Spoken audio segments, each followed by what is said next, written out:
Welcome to our final lecture. This week we're going to be talking about integration.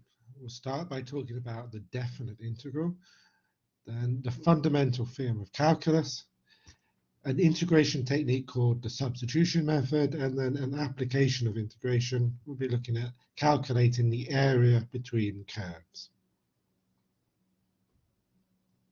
First, let's talk about the definite integral.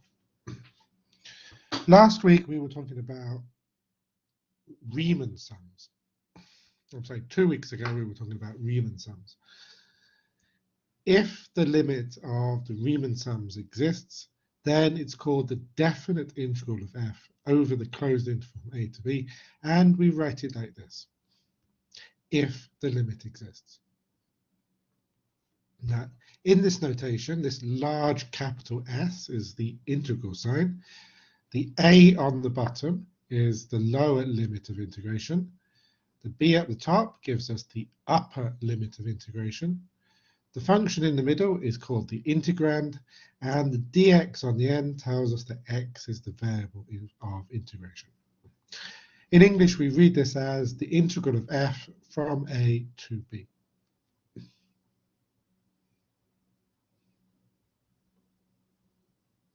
And what does this mean? This means the area under the graph of a function, the area between the graph of a function and the x-axis. If the function is a positive function. If the function is negative, then we get minus the area. If the definite integral of f from a to b exists, then we say that f is integrable on the closed interval from a to b. For example, we looked at this function last lecture. 1 minus x squared is integrable on the closed interval from 0 to 1, and the definite integral of 1 minus x squared from 0 to 1 is 2 over 3. We know this already. Now, I've been using the letter x, but it really doesn't matter. The integral from a to b of f of x dx is the same as the integral from a to b of f of u du, or the integral from a to b of f of t dt. It doesn't matter which letter we use here, as long as we're using the same letter in the function and behind the d. F of x dx, or f of u du, or f of t dt. The first theorem for today: if f is continuous on the closed interval from a to b, then f is integrable on this interval. Moreover, if f has only finitely many jump discontinuities, in other words, if we have a function which looks like this, so we have a continuous bit, and then we have a jump, and then another continuous bit, a jump, a continuous bit. As long as we only have finitely many of these jumps, then it's still integrable on the closed interval from a to b. Not all functions are integral, though. This function, g defined on the closed interval from 0 to 1, g is defined to be equal to 1 if x is a rational number, or 0 if x is an irrational number. I've tried to draw the graph like this. Every time we have a rational number, the function is equal to 1, so we're up here. Every time we're at an irrational number, we're down at 0. This function is not integral.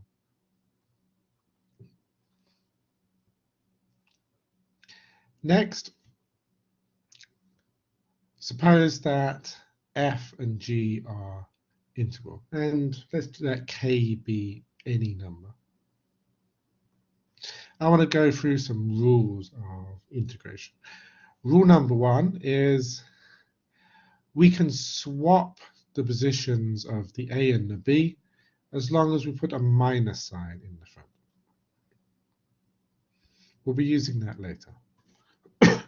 Rule number 2, if we have a constant k, we can take that outside of the integral. The constant multiple rule, if we want.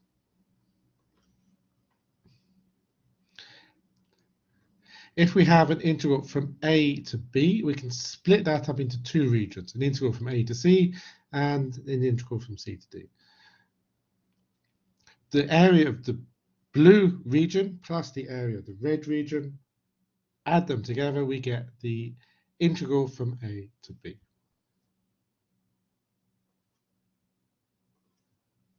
Rule number 4, if the upper limit and the lower limit are the same, if they're both the same number, then we're not talking about the area of a line, but the area of a line is just 0. The integral from a to a of a function is always equal to 0.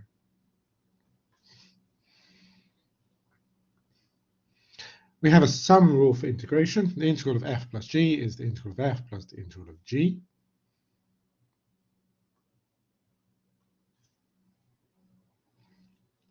Rule number 6. I'm saying that the integral from a to b of f of x dx is smaller than b minus a multiplied by the maximum of f, and it's bigger than b minus a multiplied by the minimum of f. First, let's look at the left part. The integral from a to b is this integral, this area. It's all of the area between the function and the x-axis.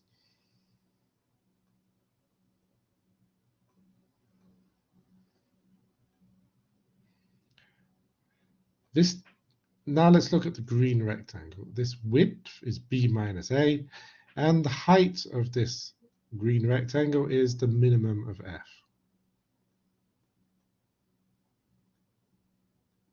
So what I'm saying is the area of the blue region is bigger than the area of the green rectangle. And we can see that that's true from the picture. Next, let's look at the right-hand part. The integral from a to b of the function f, that's the blue area, is smaller than this orange rectangle. What's the orange rectangle? It's this rectangle here. Width is b minus a, and the height is the maximum of f. And yes, we can see from the picture that the area underneath the function is smaller than the area of this orange rectangle.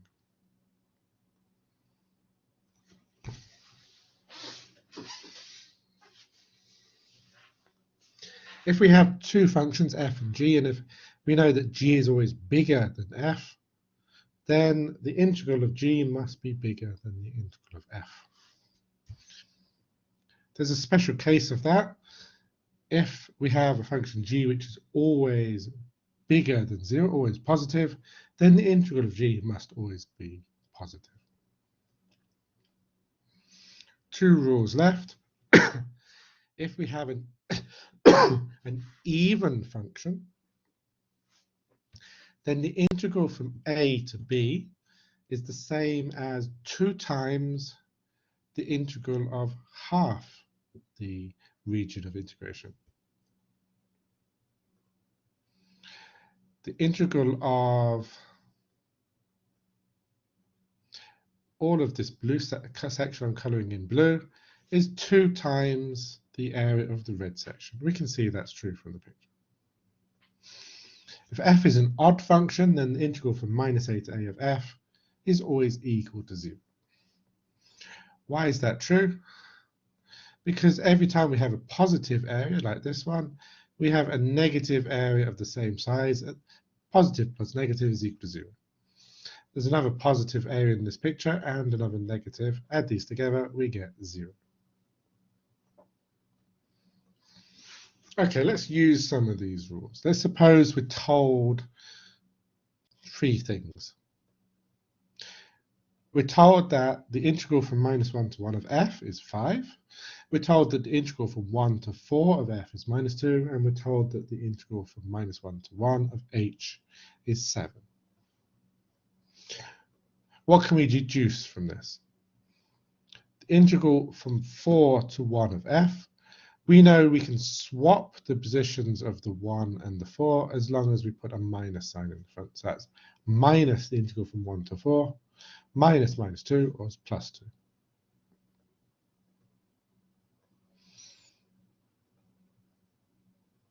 The integral from -1 to 1 of 2f plus 3h. We can use the constant multiple rule and the sum rule to split this into 2 times the integral of f plus 3 times the integral of h. And then we can calculate that is 31. We can also calculate the integral of f from -1 to 4, because we can split the closed interval from -1 to 4 into two. An interval from -1 to 1 and another interval from 1 to 4. We know the integrals of f on these two closed intervals. Add them together, we get our answer.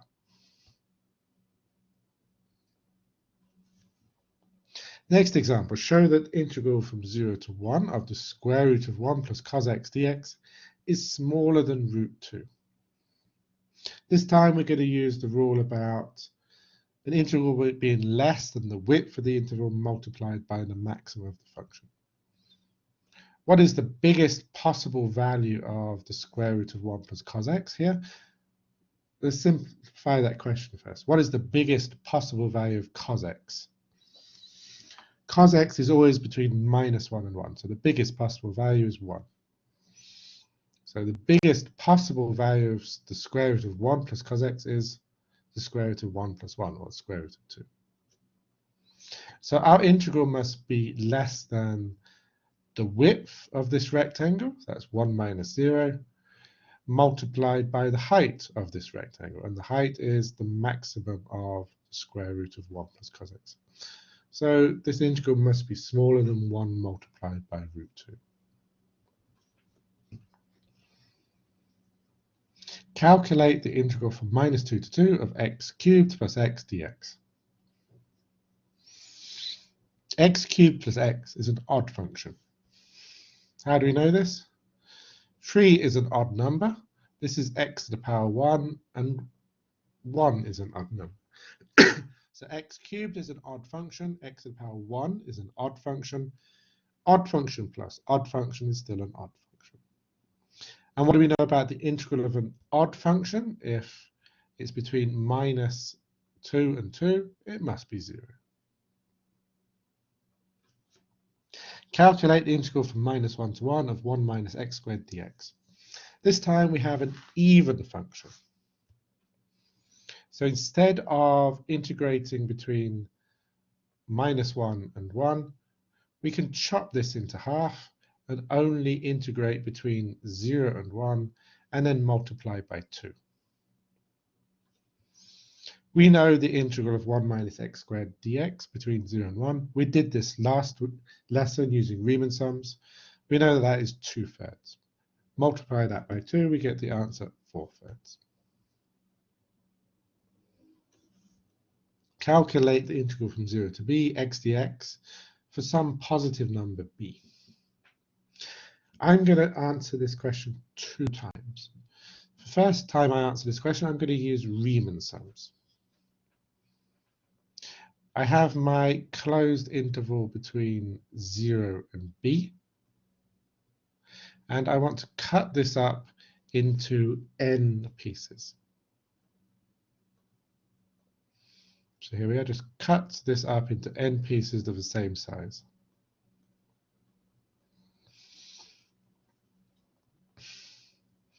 The width of each one of these pieces is going to be b over n.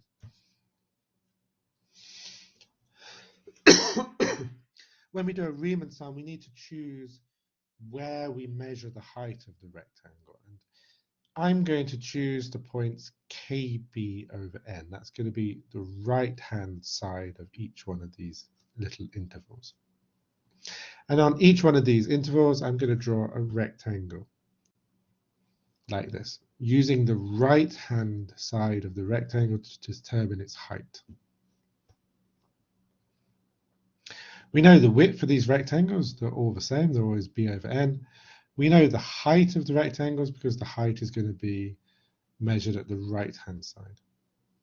And because y is equal to x, it's just going to be equal to the coordinates of the right-hand side. So now we can do our Riemann sum. The sum from k is equal to 1 to n of the height of the rectangle multiplied by the width of the rectangle. The height of each rectangle is kb over n, and the width is b over n. b squared over n squared is a constant. Take that outside the sum. What we're doing is the sum of the first n natural numbers. We have a formula for that, n plus 1 over 2. Simplify that a little bit. The Riemann sum is equal to b squared over 2, 1 plus 1 over n. Then we want to take the limit of this Riemann sum. The limit of 1 over n is 0. So the limit of this Riemann sum is just b squared over 2. Or there's another way we could do this. Look at this triangle. This triangle, the area of this triangle is the same as the integral from 0 to b of x dx. And we know how to do the area of the triangle. It's just half multiplied by base multiplied by height. So of course the area of this triangle is a half b squared.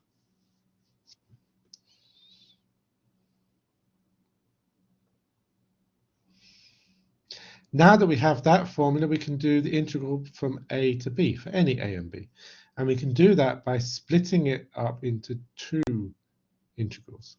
The integral from a to 0 and the integral from 0 to b.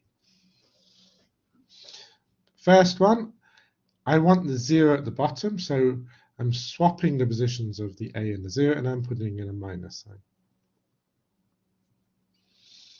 We know the integral from 0 to b is b squared over 2.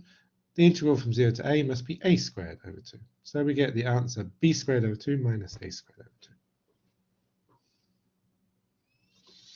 2. Okay, so that's the definite integral. The definite integral means the area underneath the graph of a function, and we can calculate that using Riemann sums, but we don't want to do that. We don't want to have to use Riemann sums every time we need to calculate a definite integral. We want a better way. The fundamental theorem of calculus is the most important theorem in calculus. If you can only memorize one theorem about calculus for the exams, it should be this one. This is the most important theorem in calculus. The fundamental theorem of calculus is about continuous functions.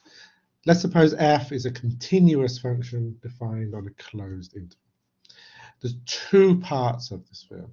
The first part is about differentiating an integral.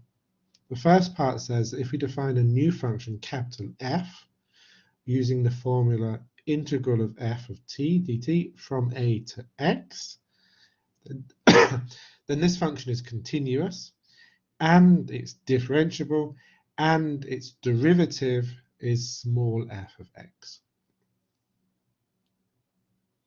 In other words, if we define capital F in this way, then capital F is an antiderivative of small f.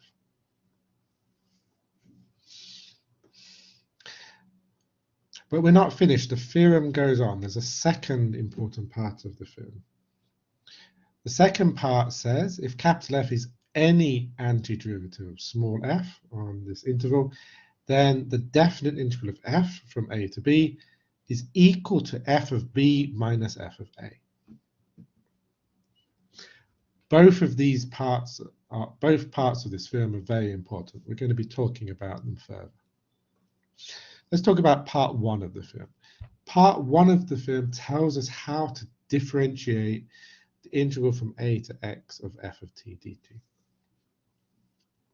For example, find dy dx if y is the integral from a to x, t cubed plus 1 dt. The theorem says all we need to do is we need to look at the integrand, that's t cubed plus 1, and we replace the t by x. T cubed plus 1 becomes x cubed plus 1. Let's do another one. Find dy dx if y is the integral from 1 to x of sine t dt. All we need to do is we take the integrand, that's sine t, and we replace the t by x. We get sine x. Find dy dx if y is the integral from 0 to x of sine of the natural logarithm of tan of e to the power t squared dt. And this is just as easy. All we have to do is we take our integrand, sine ln tan e to the power t squared, and we replace t by x. And that's it. That's all we need to do. We can make these questions a little bit harder though. Find dy dx if y is the integral from x to 5, 3t sine t dt. Now, we can't just use the theorem straight away because the theorem works if we have a number as the lower limit and we have our variable x as the upper limit. But they're the other way around here. How can we fix that? We can swap their places as long as we put a minus sign in. This integral is the same as minus the integral from 5 to x, 3t sine t dt. And then we can use the fundamental theorem of calculus. Just replace every t by x. Minus 3t sine x. Let's make it a little bit harder again. Find dy dx if y is the integral from 1 to x squared cos t dt. This is a chain rule question. We need to do a substitution.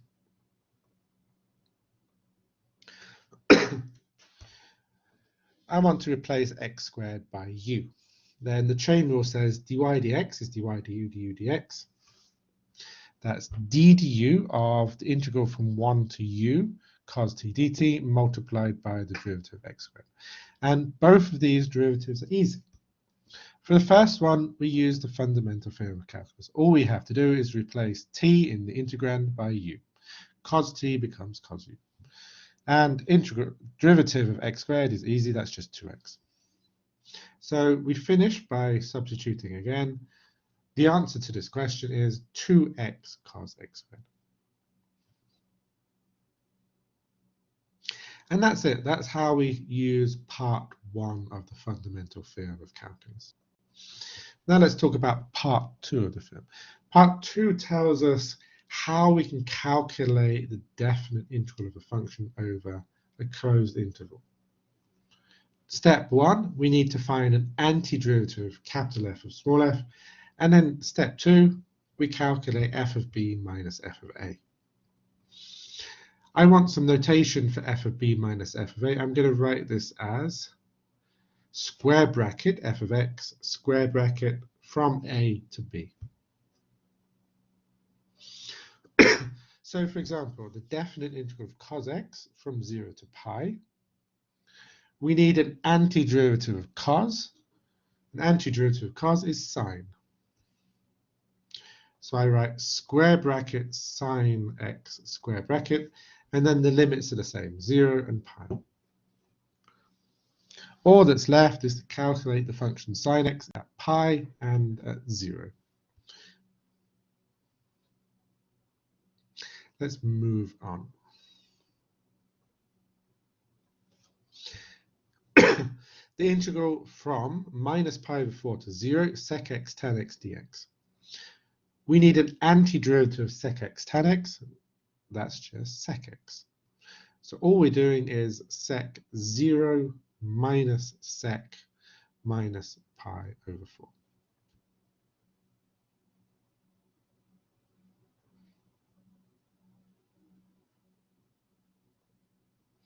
The integral from 1 to 4 of 3 over 2 root x minus 4 over x squared dx.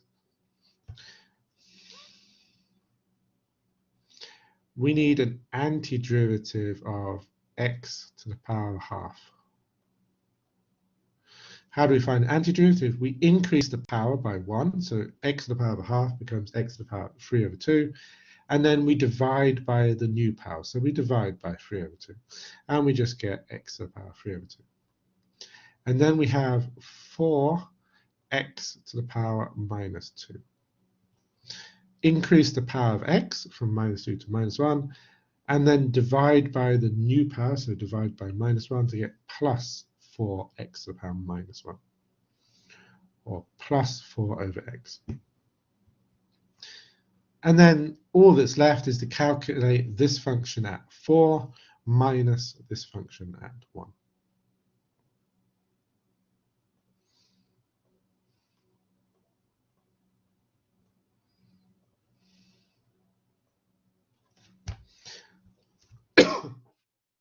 Let's talk about total area next. In the past, I've been saying that if an area is above the x-axis, then we count it as a positive area, and if a function is negative, if the function goes underneath the x-axis, then we count the area as negative area. But maybe we don't want to do that. Maybe we want to say that all area should be positive area. That gives us the idea of total area. So for example, let's look at a function x squared minus 4. If we integrate this function between minus 2 and 2, and I'll leave this for you to check, we get minus 32 over 3. If we say that all area should be positive area, the total area here is going to be the absolute value of minus 32 over 3, or 32 over 3. Another example, let's look at the function 4 minus x squared. If we integrate this between minus 2 and 2, we get 32 over 3. The total area between the graph of this function and the x-axis is going to be the absolute value of this number, 32 over 3 again. Let me show you a picture of these two functions. On the left, we have the first function. The integral here is minus 32 over 3. If we say that area underneath the x-axis is negative, then the area here is 32 over 3. But if we say all area is positive area, then we get plus 32 over 3.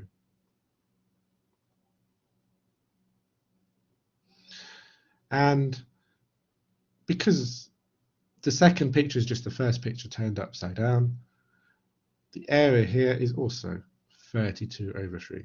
The integral is 32 over 3, and the total area of this region is 32 over 3.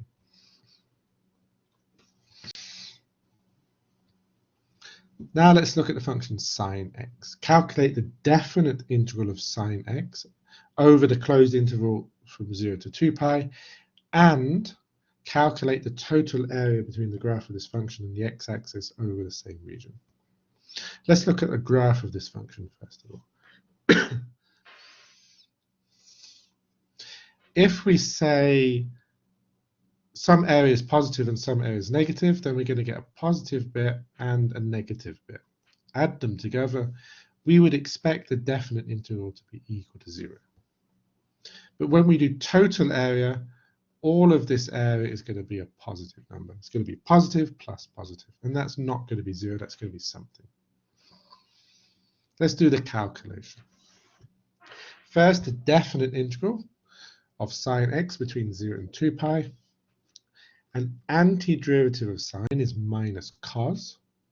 So we're doing minus cos x at 2 pi minus cos at 0. And yes, we do get 0, as we expected. Next, we want to do total area. And this time we're going to split our calculation up into two integrals, because we have the bit of area between 0 and pi, and we have the bit of area between pi and 2 pi. And the second one, we know that the integral would be a negative number, so we want to put absolute values signs around it to turn our negative number into a positive number.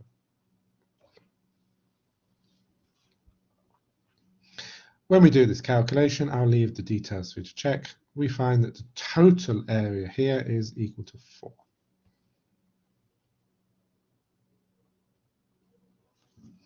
So let me summarize this. To find the total area between the graph of y is equal to f of x and the x-axis over a closed interval from a to b, step 1, we want to divide our interval at the zeros of f. We want to integrate f on each one of these subintervals, and then we're going to add the absolute values of the integrals together.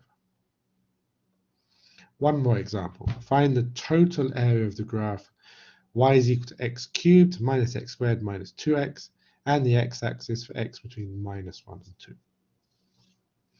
First, we need to know, when is this function equal to 0?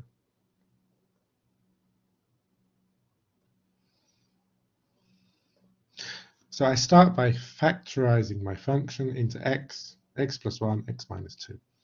How can we make this 0? 0 if x is 0, It's 0 if x is minus 1, and it's 0 if x is equal to 2. We're starting between minus 1 and 2. We know that it's also equal to 0 at 0. So we're going to make a cut at 0. We cut our interval into two. The interval from minus 1 to 0 and the interval from 0 to 2.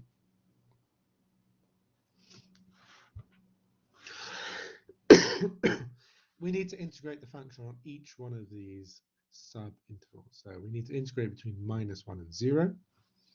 I'll leave it for you to check that we get 5 over 12. And we need to integrate between 0 and 2. I'll leave it for you to check that we get minus 8 over 3.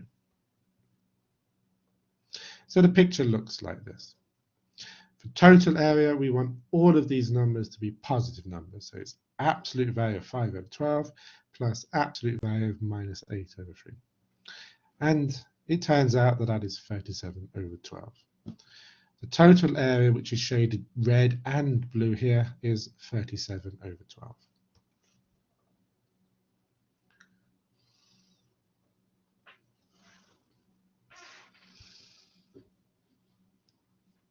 I want to talk briefly about the average value of a continuous function.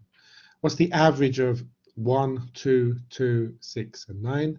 We know how to do that. We add the numbers together, and then we divide by how many numbers we have. 1 plus 2 plus 2 plus 6 plus 9 divided by 5, and that's equal to 4. We can also talk about the average value of a continuous function. Instead of adding some numbers together, we're going to be integrating the function. Instead of dividing by how many numbers we have, we're going to be dividing by the width of our interval.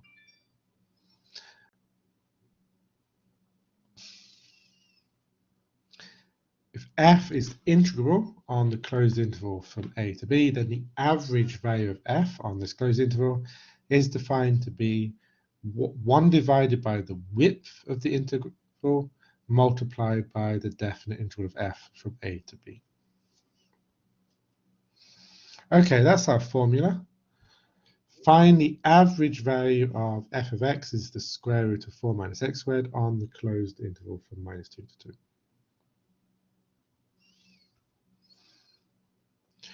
Now, this function looks like this. It's half a circle. So the integral from minus 2 to 2 of f is just a half of the area of a circle of radius 2. So it's just 2 pi. The width of our interval is going to be 4 because we go from minus 2 to 2. So we're just doing 2 pi divided by 4, or pi over 2. Here's a picture. The red line is the average value of a function. Now, I'm not saying that there's the same amount of area above the red line as below it, but there's another way to think about it. We can imagine if we cut down here and we cut down here, roughly the function is roughly above the red line for the same amount that it's below. Think of it like that. Find the average value of x cubed minus x on the closed interval from 0 to 1.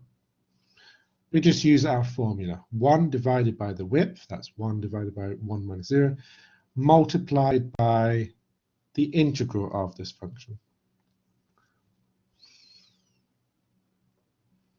And when we calculate this, you can check the details, we get minus a quarter. Again, I'm going to show you a picture. And again, intuitively, if we go cut here and if we cut here, the function is above the red line roughly the same amount of time as it's below the red line.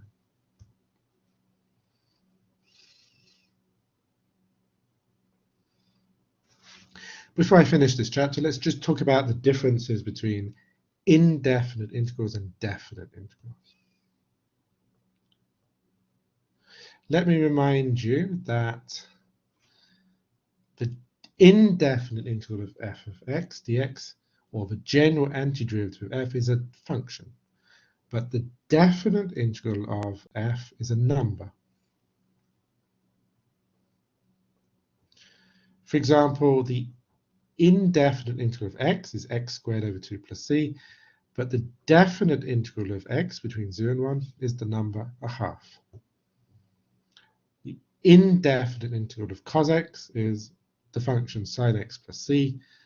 The definite integral of cos x between 0 and pi over 2 is the number 1. Even though these two things look similar, we're using similar notation, they're different. One is a function and one is a number. Next, let's talk about the substitution method.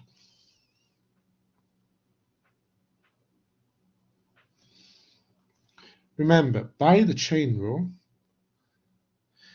d dx of a function u to the power of n plus 1 over n plus 1 is equal to u to the power n multiplied by du dx.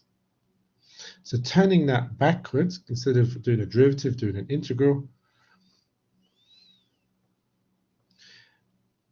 u to the power n plus 1 over n plus 1 is an antiderivative of u to the power n du dx. But wait a minute, we also know that u to the power n plus 1 over n plus 1 is an antiderivative of u to the power n if we do integral of u to the power n du. So it looks like these green terms are the same. It looks like du is the same as du dx dx. And that is the idea behind the substitution method. You could think of the substitution method as doing the chain rule backwards. For example, find the integral of x cubed plus x to the power 5, 3x squared plus 1. To calculate an integral like this, first we need to choose a u. And I'm going to choose x cubed plus x because that appears here. Then we use the formula du is equal to du dx dx. That's 3x squared plus 1 dx.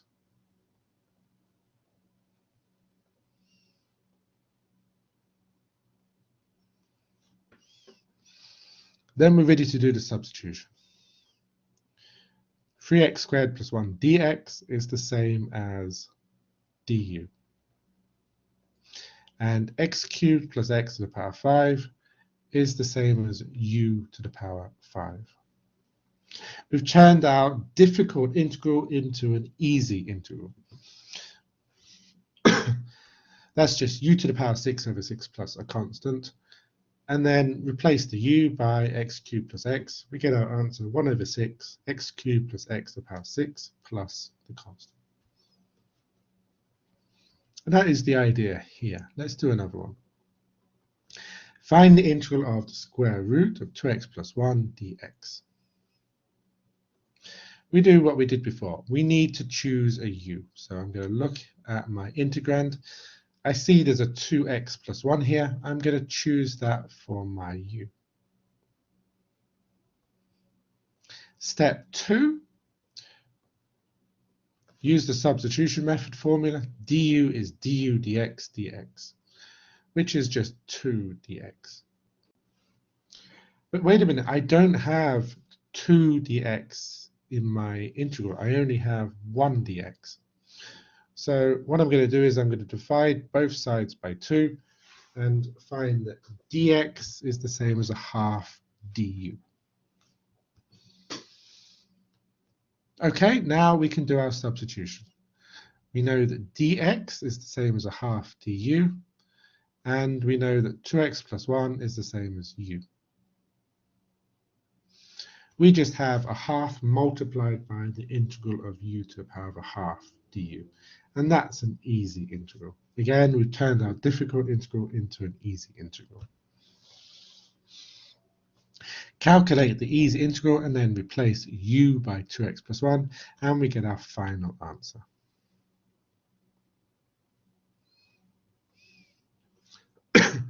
Let's just be careful here. Let's just write the theorem which tells us exactly what we can do.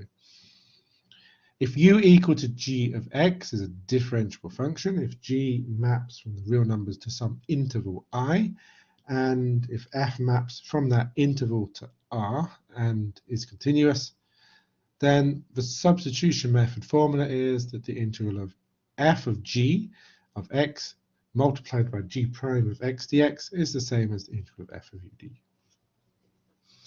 That's the formal formula, but I find it's easier to remember that du is equal to du dx dx.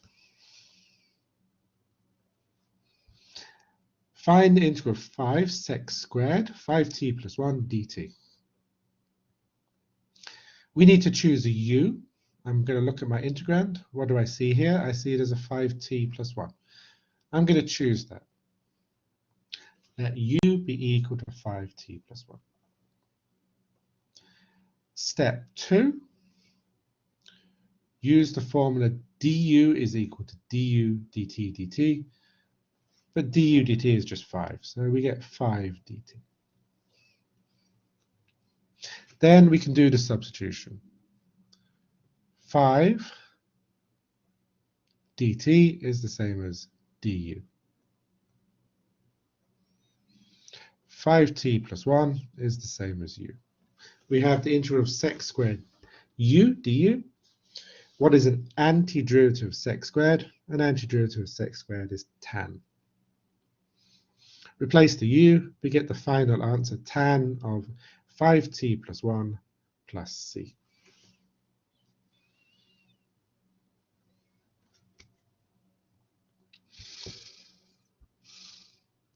Find the integral of cos of 7 theta plus 3 d theta. We choose our u first. Let's choose u is 7 theta plus 3. We do our substitution method. Du is du d theta or 7 d theta. I don't have 7 d theta, I only have 1 d theta. So divide by 7. I'm going to be using d theta is 1 over 7 du.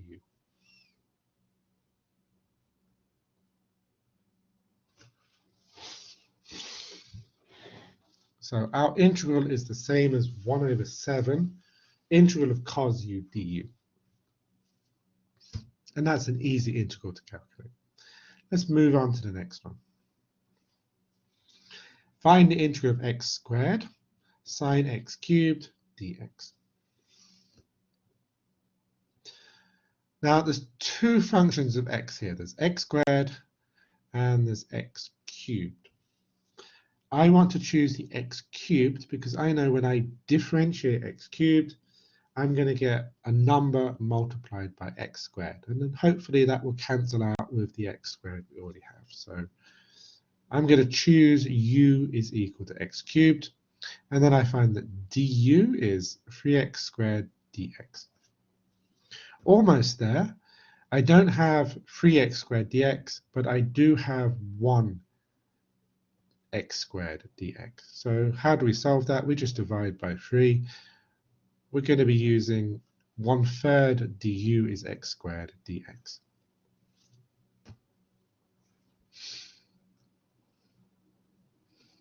I'll leave the rest of this example for you to read in the lecture notes or when you re-watch this video.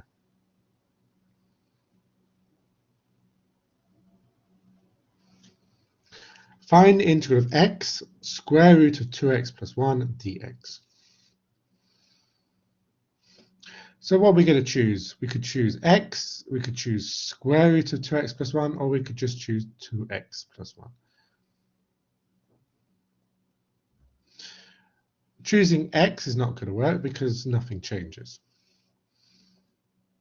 Choosing square root of 2x plus 1 might work, but it looks like a little bit complicated, so let's not do that.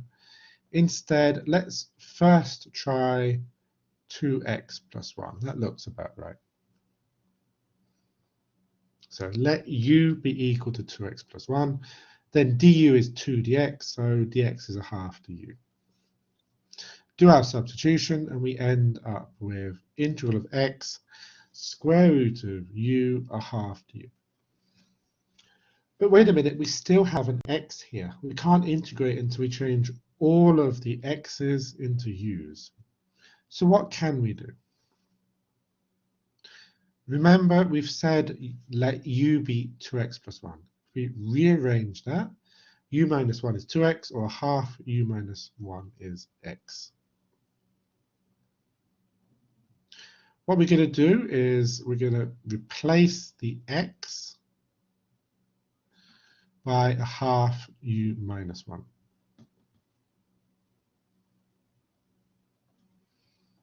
So here we are. Instead of x, we have a half u minus 1 here. And that's now an easy integral because that's just a quarter integral of u to the power 3 over 2 minus u to the power of a half. We know how to do these. We know antiderivatives. I will leave this for you to check.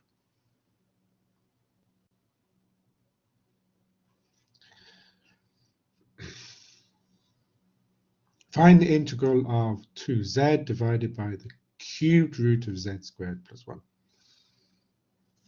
Step 1, choose a u.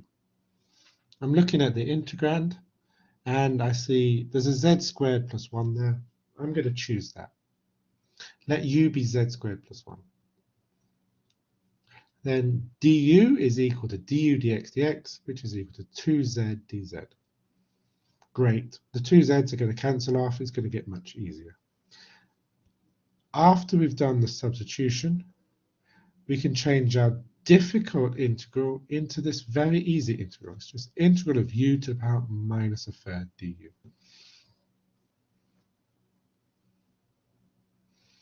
I'm going to skip the rest of the calculation.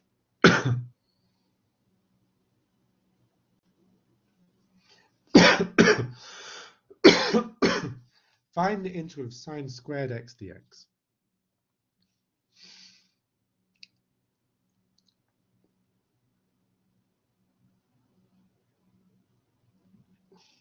This time we need to use a trigonometric identity to simplify the integrand. We're going to use the formula sine squared of x is 1 minus cos 2x over 2, because that makes our integrand easier.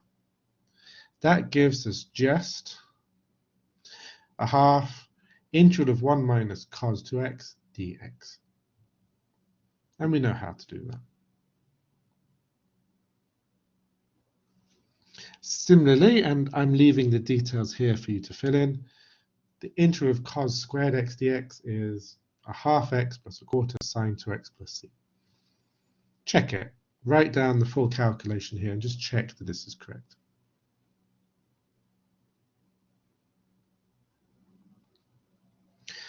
Up to now, we've been talking about the substitution method for indefinite integrals, but we can also do the substitution method for definite integrals. The ideas are the same, except there's just one extra thing we need to do. We also need to take care of the limits of integration. We're going to need to change these. So it's just one extra little bit we need to do.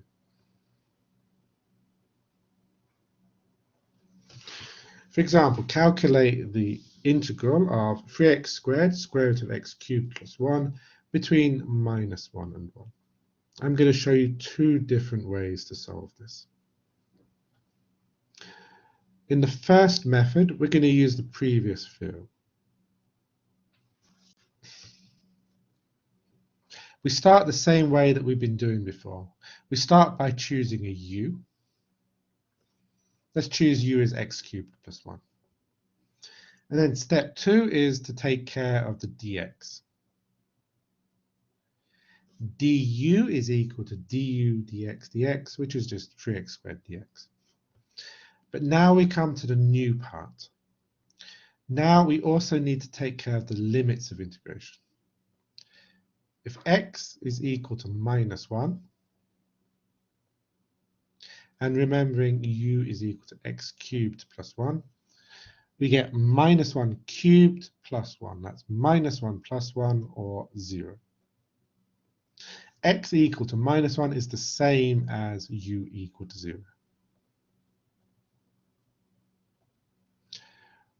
For the upper limit, we have x equal to 1. U is x cubed plus 1. That's 1 cubed plus 1. U is equal to 2. X equal to 1 is the same as U equal to 2.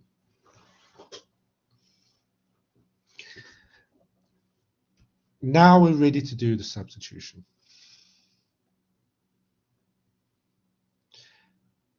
X cubed plus 1 is the same as U. 3x squared dx is the same as du. X equal to minus 1 is the same as U equal to 0. And x equal to 1 is the same as U equal to 2. Now that we've changed everything that we need to change, we're left with an easy integral. It's just the integral of the square root of U between 0 and 2. I'll leave it for you to check that we get 4 square root of 2 over 3.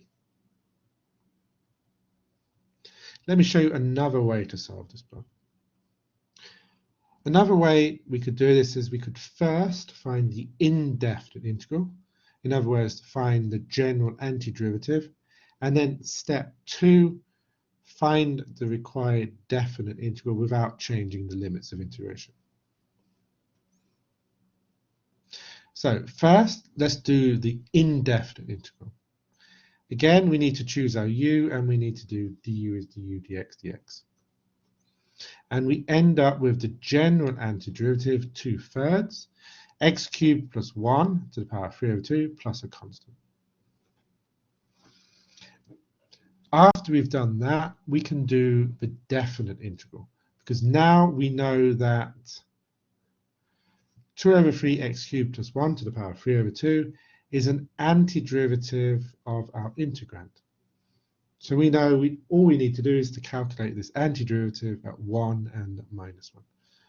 And if you check the details, you'll see we get exactly the same answer as before. One more example in this chapter. Calculate the integral from pi over 4 to pi over 2 of cotan theta cosec squared theta d theta. There's two functions here. There's a cotan theta and there's cosec theta. Which one are we going to choose for you? There's no obvious way to know. Pick one, try it. If it doesn't work, try the other one. For this example, the one which works is cotan theta.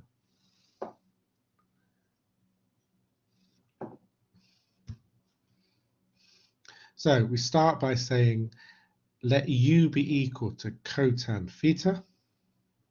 Why does it work? Because the derivative of cotan is minus cosec squared.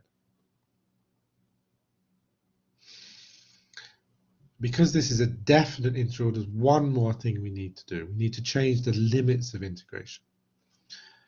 For the lower limit of integration, we have theta equal to pi over 4. So that's the same as u is equal to cotan theta, cotan pi over 4, or 1. For the upper limit of integration, we start with theta equal to pi over 2. Then u must be cotan theta, cotan pi over 2, which is equal to 0. Then we have all the information that we need to calculate this definite integral. The lower limit changes from theta equal to pi over 2 to u equal to 1, and the upper limit changes from theta equal to pi over 2 to u equal to 0. But other than that, everything else is the same as we've been doing before. Before I go on, let me say I find it useful to write theta equal to or u equal to here, so I understand when I'm changing the limits of integration, when I'm doing my substitution. But you don't have to do this if you don't want to. This calculation would still be correct if we didn't have theta equal to here and we didn't have u equal to here. If you want to, you can just write integral from pi over 4 to pi over 2, and integral from 1 to 0. That would still be a correct answer. I have one more chapter to talk about in the last 8 or 9 slides. I want to talk about the area between curves. If I have 2 curves here, a blue curve and a red curve, what is the area between them? And we're doing total area again. We're doing that all area is positive. Definition: if f is continuous, if g is continuous, if f is always bigger than g, then the area of the region between y is equal to f of x and y is equal to g of x for x between a and b is just the integral from a to b of f minus g. For example, find the area between this blue curve, y is equal to 2 minus x squared, and this red line, y is equal to minus x. We're just going to be doing the integral of top function minus bottom function. But wait a minute, what are the limits of integration? Where do we start integrating and where do we finish integrating? First, we need to find that. These 2 curves will intersect when they're equal. They're going to intersect when 2 minus x squared is the same as minus x. When we do that calculation, we find that x must be minus 1 or 2. So let's go back to the picture. This number must be minus 1 and this number must be 2. We're going to be integrating between minus 1 and 2. So here we are. We're doing integral from minus 1 to 2. And the integrand is going to be the top function minus the bottom function. What's the top function? The top function is 2 minus x squared.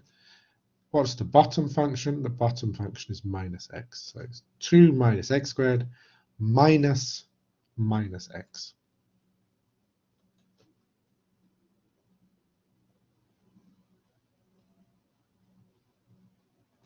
And that's straightforward.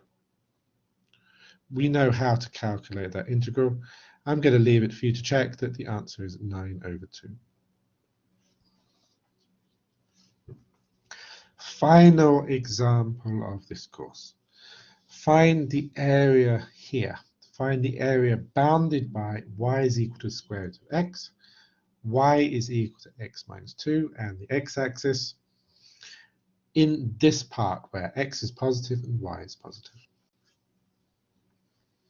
Now we've got, I'm going to split this region into 2, a blue one and a red one, and I'm going to calculate the areas of each one of these separately. But before we do that, there's another question mark here. What is this? What number is just here? These 2 curves intersect when they're equal. They intersect when the square root of x is the same as x minus 2. So we start with that. We start with square root of x is equal to x minus 2. We play around with that, and we find that x must be 1 or x must be 4. Go back to the picture. What is this?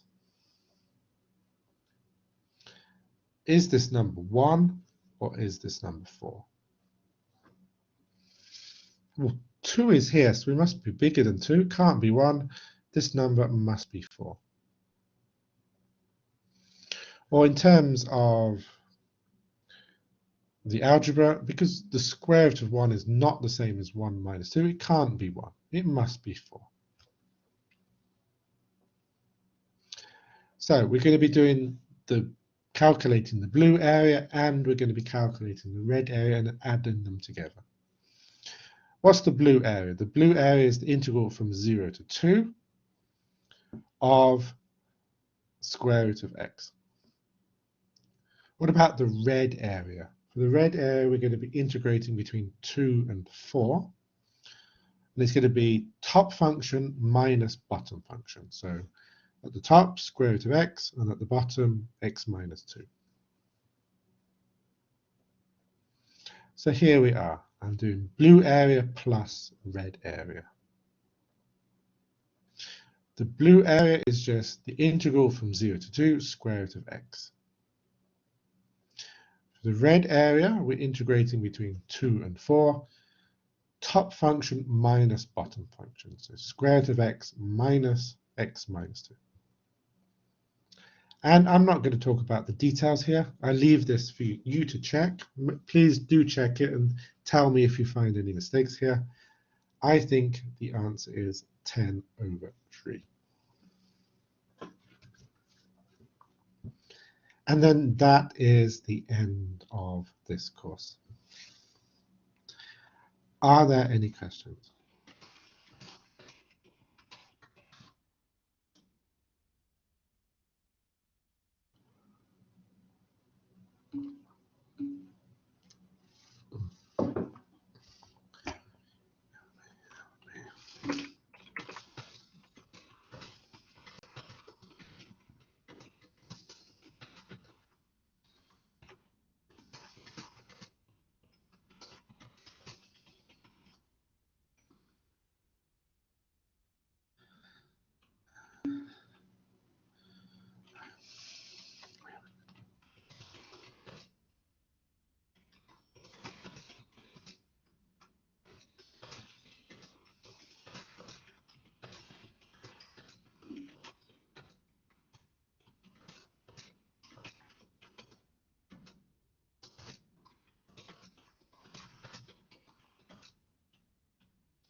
Last time.